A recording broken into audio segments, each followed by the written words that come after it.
Hello everyone, Logiar here. Ed Sheeran equals. 2014's Multiply, or X, will always hold a special place in my nostalgic heart. Even the massive songs like Thinking Out Loud and Photograph are still well-written songs. This album is the complete opposite of that. Ed has taken every single possible idea that has been done before and turned them into mush on this album.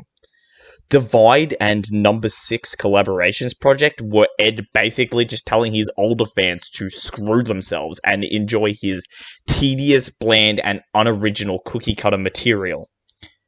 Starting with the song Tides, this is actually a fairly fun song that doesn't seem like it's trying to be bigger than it actually is. Shivers is maybe the worst single Ed has ever released in his career, and I thought the lead single Bad Habits was a mess. These songs are not Ed Sheeran, but in fact AI-generated pop music.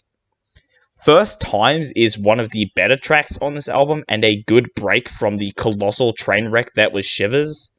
Overpass Graffiti is the new chart topper on this album. Leave Your Life is pretty mindless and is kind of just a dumb song. I'm never gonna leave your life, he says. In a way, this makes me think of his everlasting career in mainstream music and how Ed Sheeran will be eternal in music, or at least for a long time. Two Step is, I'm sure, the absolutely worst song on this album. This ticks every single box that makes an Ed Sheeran song bad, and I couldn't make myself think that this was interesting or fun if I tried. Stop the Rain, again, ticks the Ed Sheeran boxes, but actually sounds like Shape of You in many parts. Love in Slow Motion is just outright boring. This isn't a good or bad song, just a boring one. Visiting Hours was the only good single for this album and gave me the slightest ounce of hope for this full album.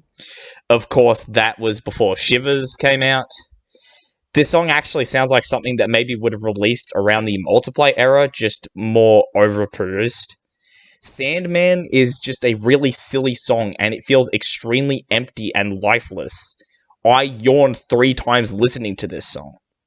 The final song, Be Right Now, basically adds nothing to this album, especially after Sandman. If you hadn't already fallen asleep, you will end up listening to this last song that is an absolute nothing burger.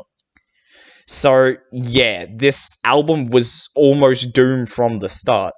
The big question is whether or not I think that this is better than Number 6 Collaborations project. This is worse. At least Number 6 had interesting ideas. While many of those ideas sucked or didn't stick, this album doesn't do that any better.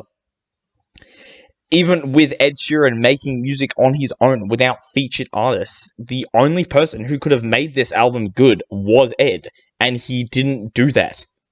I am just very disappointed with this. I am feeling a 1.5 out of 5 on this album. Let me know what you think. Logiar, signing out.